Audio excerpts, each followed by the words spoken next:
শিবির এই কয়েকদিনে সরাসরি শিবিরের ব্যানারে হামলা করেছে চট্টগ্রাম কলেজে। আমরা যতদূর জানি ওনারা তো ওই কেন্দ্রের হুকুম ছাড়া ওনাদের ইউনিট গুলি তো কাজ করার কথা না। তো এই ঘটনা কেন ঘটলো এবং এটার কোনো ব্যাখ্যা ওনারা কেন দিলেন না, যে সরাসরি ওনাদের পোস্টেড নেতাকর্মীরা আমাদের ছাত্র দলের ছেলেদের উপর হামলা করলো।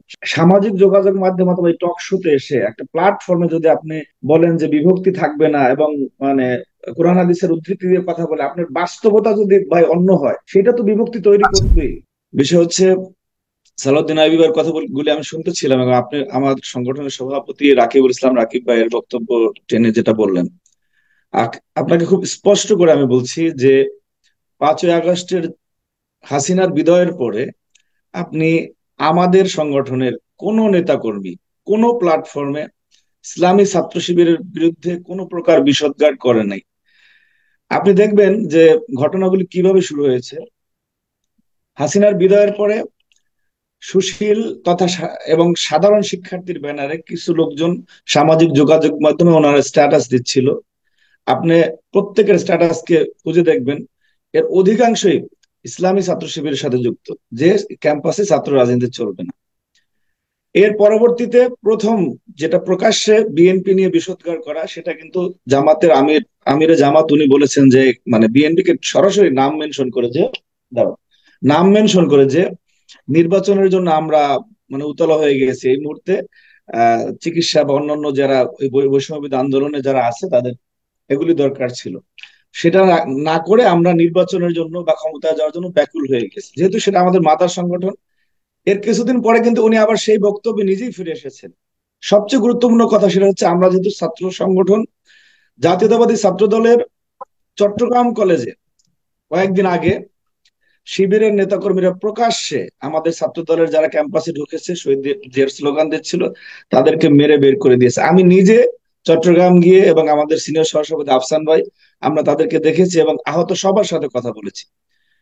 খুবই স্পষ্ট যে ইসলামী ছাত্র শিবিরের যে কয়টা জায়গায় আহ মানে একটু অবস্থান বেশি রয়েছে, যেমন চট্টগ্রামের দু একটা শিক্ষা প্রতিষ্ঠান এবং রাজশাহীতে, প্রত্যেকটা জায়গায় তাদের কার্যক্রম আপনি 5ই আগস্টের পরে দেখেন যে মানুষকে আসলে আপনার চারিত্রিক ভাবে কখন আপনি মূল্যায়ন করবেন যে আপনি কতটা সৎ অসৎ অথবা কতটা আগ্রাসী, সেটা ক্ষমতা পেলে।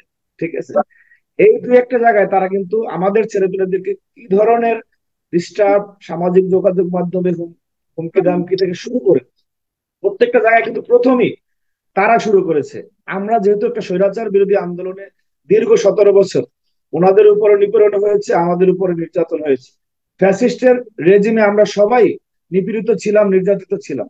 সেই জায়গাটা থেকে আমরা আহ আমরা এই ধরনের বিষোদ্গার কোনোভাবেই প্রথম শুরু করিনি। এবং ছাত্রদল সভাপতি যে বক্তব্যটি রেখেছেন, সেটা 5ই আগস্ট পরবর্তী ওনাদের সামষ্টিক কর্মকাণ্ডের কারণেই তিনি এই কথাটি বলেছেন। আমি একদম একটা জাস্ট নাম মেনশন করে বলছি, মাজহারুল ইসলাম, এই সদ্য ঘোষিত ঢাকা বিশ্ববিদ্যালয় ইসলামী ছাত্র শিবিরের ছাত্র আন্দোলন ও মানব সম্পদ উন্নয়ন বিষয়ক সম্পাদক।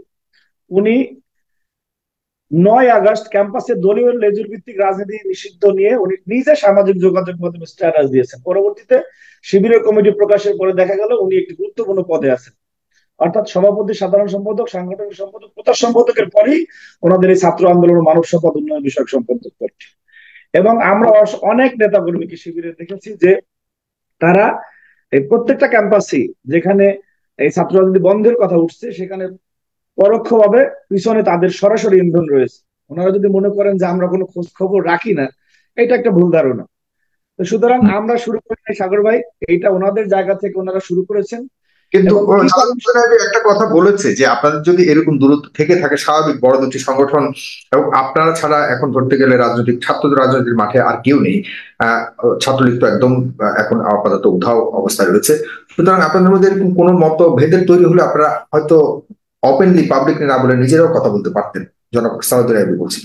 না না, সেই সুযোগটি তো আপনি রাখছেন না। আপনি যখন আপনি প্রত্যেকটা ক্যাম্পাসে আপনি এটার মনে তদন্ত করে দেখেন যে একটা দেখা যাচ্ছে প্রশাসনিক ভাবে ভিসি অথবা প্রক্টর অথবা প্রশাসনিক ব্যবস্থার ঊর্ধ্বতন যারা, তারা যখন ওই সংশ্লিষ্ট শিক্ষা প্রতিষ্ঠানে দায়িত্ব পাওয়ার পরই কিছু ছাত্র, সাধারণ ছাত্রের নামে ওখানে গিয়ে বলছে যে ছাত্র রাজনীতি চলবে না। তাদের ব্যাকগ্রাউন্ড খুঁজে দেখেন, তাদের সামাজিক যোগাযোগ মাধ্যমে তাদের চলাফেরা, তাদের দৈনন্দিন যে স্টাইল কাজের, দেখবেন যে প্রায় ম্যাক্সিমাম শিবিরের সাথে জড়িত। পাশাপাশি এই পতিত স্বৈরাচারের যে নিকৃষ্ট সন্ত্রাসী সংগঠন মানে আপনি ছাত্রলীগের যারা ছিল, বলেন ছাত্রলীগের সাথে শিবিরের একটা আহ, একটা এখনো পর্যন্ত সেরকম আমি শেষ যোগাযোগ করি আছে এবং সাগর ভাই, আমি শেষ হুম, করি। এই যে ছাত্রলীগের যারা যারা নন পোস্টেড বাট ছাত্রলীগের মিছিলে যেত, কমিটি না হওয়ার কারণে অনেকে পদ পায়নি, তারা কিন্তু এখনো বিভিন্ন শিক্ষা প্রতিষ্ঠান রয়েছে, তারা কিন্তু দেশ ছেড়ে যায়নি।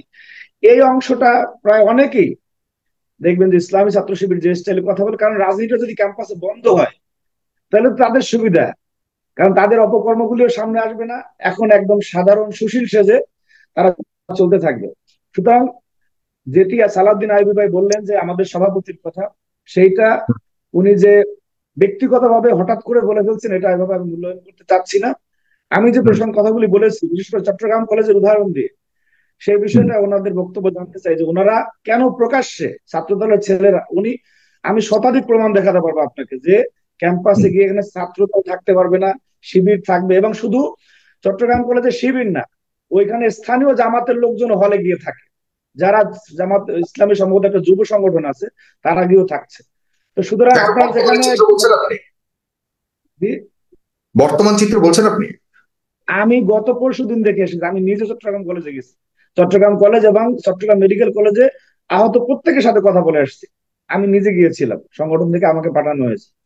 সুতরাং আমরা কোনোভাবেই এই পতিত স্বৈরাচারের নিকৃষ্ট সন্ত্রাসী সংগঠন ছাত্রলীগ যে ভাষায় কথা বলে, তারাই মূলত ছাত্র রাজনীতি নিষিদ্ধ চাচ্ছে, এবং অত্যন্ত দুঃখজনক ভাবে সত্য, তারা শিবিরের আশ্রয় প্রশ্রয় পাচ্ছে বিভিন্ন ক্যাম্পাসে।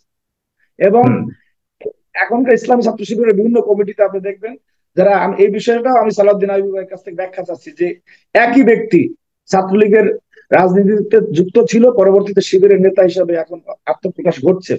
তো যখন ওই ছাত্রলীগ যখন সাধারণ মানুষের উপরে হামলা করেছে অথবা কোনো জঘন্য বা নিকৃষ্ট কাজে যুক্ত ছিল, তখন সেই সংশ্লিষ্ট ব্যক্তি কেন সেটার প্রতিবাদ না করে ওই সংগঠনে যুক্ত ছিল? এটা কি ইসলামের সাথে, ইসলামের আদর্শের সাথে সাংঘর্ষিক কিনা, এই বিষয়ে আমি ওনার কাছে জানতে চাচ্ছি। হ্যাঁ, কিন্তু আপনি তো এখনো পর্যন্ত তাহলে বিভক্তির যে চলমান, না না, এটাকে আপনি বিভক্তি, এখন পর্যন্ত না না মনে না করছেন না, বিভক্তি আপনি, রয়েছে এবং দূরত্ব রয়েছে, কিন্তু সালাউদ্দিন আইয়ুবী যেটা বললেন তার বক্তব্য থেকে তিনি একটা ঐক্যের এবং পাশাপাশি চলার যে আহ্বান জানান, সেক্ষেত্রে আপনার অবস্থান কি? আপনারা এই না না ব্যক্তি না, এই ভুল থেকে উঠে গিয়ে, কারণ হলো আপনাদের দুই পক্ষের বড় দুটি সংগঠনের যদি দ্বিধা বিভক্ত থাকে, তাহলে এর পরিণাম কি হতে পারে? আপনি কি সেটা তিনি ঐতিহাসিক কিছু উদাহরণ দিয়েছেন যে এতে সাগর কিন্তু ভাই, ক্ষতির সম্মুখীন হতে পারেন, সেটা কি আপনি মনে আমি করেন?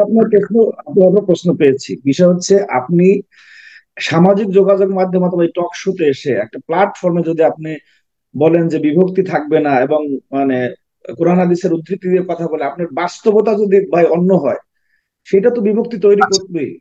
আমি বাস্তব আপনি যেটা বলছেন সেটা তো আপনার নিজেকে ধারণ করতে হবে এবং সেই অনুযায়ী আপনার কাজ করতে হবে।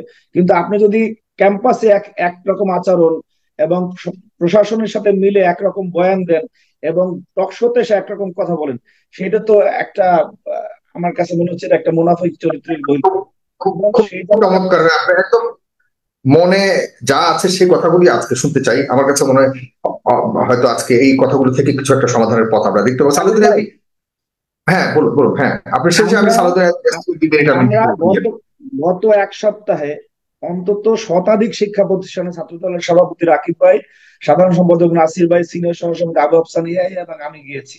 আমরা সরেজমিনে গিয়েছি, আমি এখনো নোয়াখালীতে আছি। আমি গতকালকে নোয়াখালী সরকারি কলেজে আমরা প্রায় 1.5 ঘন্টা সাধারণ শিক্ষার্থীদের সাথে আমরা কথা বলেছি, এবং সংশ্লিষ্ট কলেজে কোন কোন সংগঠনের কি ধরনের কাজ চলতেছে। তো আমরা তো সরেজমিনে গিয়ে দেখছি ভাই। এবং আপনি দেখেন যে এই যে আমাদের বিভিন্ন বিষয় নিয়ে সামাজিক যোগাযোগ মাধ্যমে যখন একটা কথা উঠে, তখন ইসলামী ছাত্র শিবিরের যারা রানিং অ্যাক্টিভিস্ট আছে, তাদের সেখানে রিয়াক্ট দেখেন, কমেন্ট দেখেন, এবং সেখানে আপনি ঢুকে দেখেন। সুতরাং আপনার প্রাত্যহিক দৈনন্দিন আচরণ একরকম হবে, আর আপনি যদি মানে টকশোতে এসে ঐক্যের কথা বলেন, আমি মনে করি সেটা আপনার ব্যক্তিগত, এটা একটা সাংঘর্ষিক বিষয় হয়ে যাচ্ছে। সুতরাং সেই জায়গা থেকে আপনাকে স্পষ্ট করতে হবে যে যেসব জায়গাগুলিতে আপনাদের অবস্থান একটু অপেক্ষাকৃত শক্তিশালী আছে, সেখানে আপনারা ছাত্র দলের নেতাকর্মীদের উপর হামলা করছেন। অলরেডি হামলার ঘটনা তো ছাত্র দলের একটা নেতাকর্মী বাংলাদেশে কোথাও শিবিরের কাউকে একটা ধাক্কা দিচ্ছে, এই কথা বলতে পারলে আমি মাথা পেতে নেব অভিযোগ। কিন্তু শিবির এই কয়েকদিনে যে আমাদের ছাত্র দলের নেতা কর্মীদেরকে না সরাসরি শিবিরের ব্যানারে হামলা করেছে চট্টগ্রাম কলেজে, সেইটা আমরা যতদূর জানি ওনারা তো ওই কেন্দ্রের হুকুম ছাড়া ওনাদের ইউনিটগুলি তো কাজ করার কথা না। তো এই ঘটনা কেন ঘটলো এবং এটার কোনো ব্যাখ্যা ওনারা কেন দিলেন না, যে সরাসরি ওনাদের পোস্টেড নেতাকর্মীরা আমাদের ছাত্র দলের ছেলেদের উপর হামলা করলো, সেই বিষয়টা জানতে চাচ্ছি। একদম স্পষ্ট।